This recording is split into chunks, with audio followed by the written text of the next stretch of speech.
Bonjour à tous. Je vais bel et bien vous parler de modération de la circulation et pas seulement des vitesses. Bon, il y a eu un petit problème qu'on va appeler de mise en page. C'est bien la modération de la circulation qui est l'objet de mon intervention. Je m'appelle Frédéric Errand, je suis enseignant-chercheur à l'université de Lille 1. Alors, bon, c'est pas une innovation, hein, c'est une vieille idée, mais c'est assez neuf en France. Alors, je vais vous faire un bref historique qui mérite d'être fait. L'idée de créer, en fait, de réduire les vitesses en ville date, on peut le dater du rapport Buchanan, qui est un urbaniste anglais, qui a proposé le concept de zone d'environnement en 1963.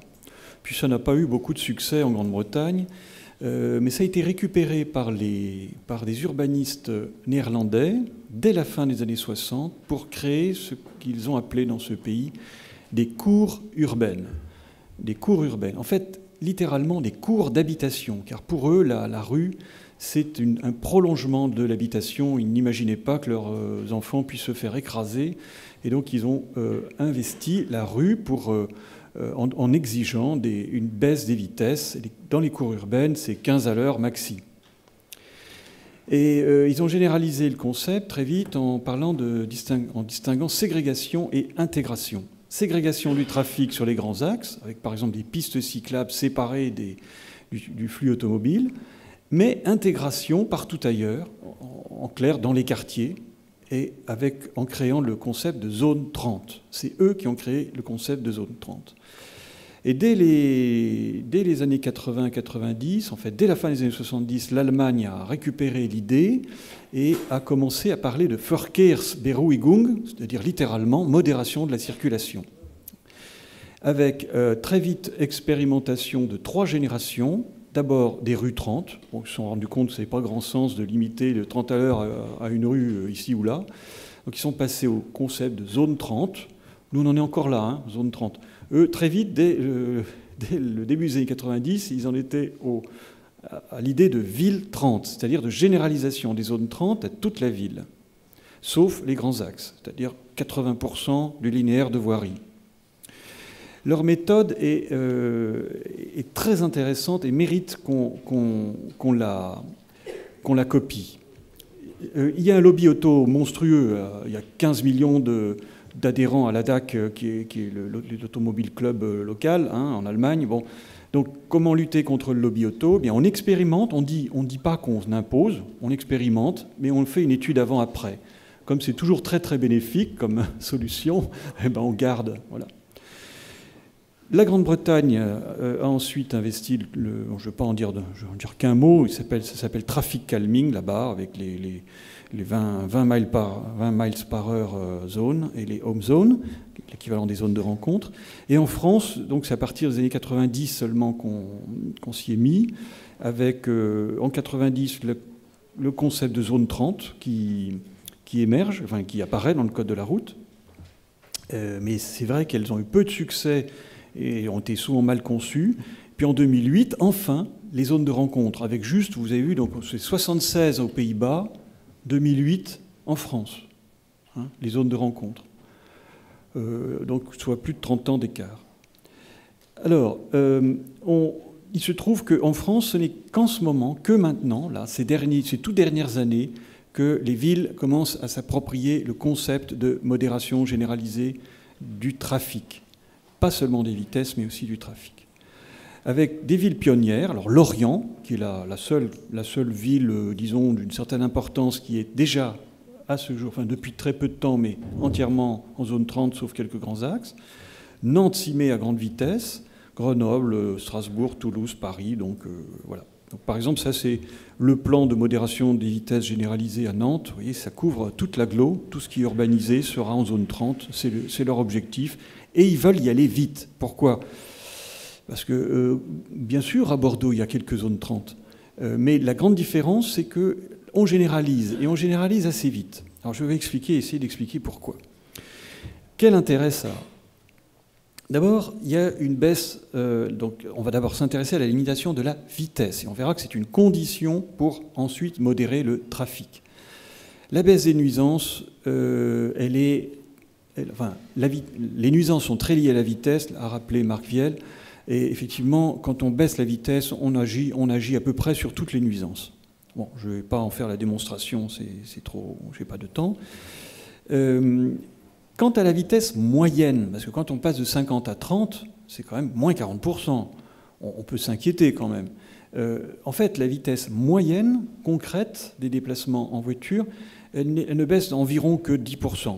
Donc ça n'affecte pas, autant qu'on le croit, le trafic auto. Mais c'est très important, ça ouvre la possibilité à une modération du trafic, de la circulation. Pourquoi? Parce que l'ambiance devient plus calme dans les quartiers, mais aussi sur les artères, un peu partout, on roule moins vite, et ça permet d'envisager très sérieusement, sans que ce soit un drame, de supprimer des flux de transit au cœur des quartiers, mais aussi de réduire le nombre de fils de circulation, enfin de calmer aussi le trafic sur les artères, et finalement, y compris s'attaquer au stationnement, non pas en le supprimant, mais en le déplaçant, le mutualisant, enfin. Voilà. Et tout ceci débouche donc sur une baisse du trafic auto au profit des autres modes, bien sûr d'abord des modes actifs, marche et surtout vélo. Alors c'est ce qu'on constate. Les villes allemandes, très surprises, ont vu quand même une hausse du trafic vélo tout à fait sensible, avec, je sais pas, les doublements, des triplements, comme à Munich ou à Berlin. Enfin, c'est impressionnant. Hein. Et voilà, avec aussi le développement de pôles secondaires. Enfin, ça favorise en tout cas des centralités secondaires, un développement plus local. Et une réduction des inégalités face à la mobilité. Pourquoi? Parce que bien, voilà, ceux qui n'ont pas accès à la voiture ou qui peuvent plus facilement se déplacer avec d'autres modes, et de façon, enfin, les vitesses tendant à s'égaliser un peu plus, il y a un accès finalement à une diversité de modes plus facile. Quant à l'impact économique, bon, je dirais qu'un argument, parce que je n'ai pas le temps de développer, mais voilà, il y a des villes comme Berlin, qui sont des villes 30 depuis maintenant 10-15 ans, ou Hambourg, ou Munich, ou Graz en Autriche, ou que sais-je, enfin, il y en a des dizaines et des dizaines en Europe. Ces villes ne sont pas à l'agonie. Elles ne sont pas en train de crever, étouffées par une vitesse trop lente. Bon. Alors, qu'est-ce qui se passe? En fait, il y a une espèce d'équilibre qu'il faut essayer de trouver. Ce qu'on ne dit pas assez, c'est que, certes, la vitesse améliore l'accessibilité. Vous voyez, c'est la courbe à la droite qui monte, là. Plus il y a de la vitesse, plus il y a de l'accessibilité. Pas au sens de l'accessibilité pour les handicapés, mais au sens de nombre de destinations potentielles auxquelles on peut avoir accès. Hein. Si on va plus vite, on a accès à plus de destinations, donc ça devrait favoriser l'efficacité économique. Mais ce qu'on oublie de dire, c'est que si on adapte un peu trop la ville à l'automobile, ce qui est le cas aujourd'hui à mon sens, eh bien on dégrade aussi la qualité de l'environnement, c'est-à-dire l'attractivité urbaine. Et on voit bien que quand on déplace, vous voyez, quand on déplace le curseur du rouge vers le vert, c'est-à-dire quand on essaye de trouver l'équilibre, alors on l'obtient par tâtonnement, hein, donc il ne faut pas trop réduire les vitesses non plus, mais il faut réduire les vitesses de façon à améliorer la qualité de vie urbaine, une meilleure égalité entre les modes de déplacement. Il faut essayer de trouver l'équilibre entre ce que moi j'appelle donc accessibilité et attractivité.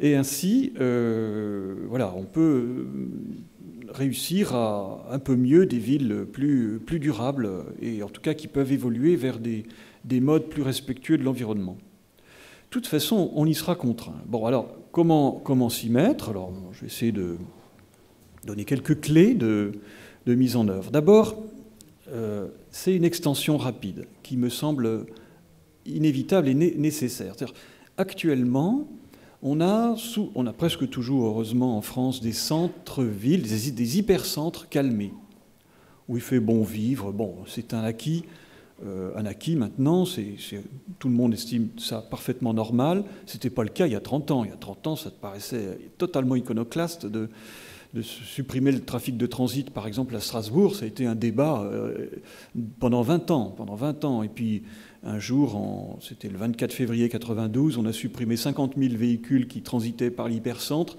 Et ça a été une redécouverte complète de la ville par tout le monde, par les habitants, les touristes, etc. Bon, ça, c'est un acquis maintenant partout. Bordeaux l'a fait, etc. Bon. Mais pourquoi s'arrêter à l'hypercentre? C'est vraiment dans l'ensemble de l'agglo, c'est avec une extension à l'ensemble de l'agglomération que ça peut prendre sens.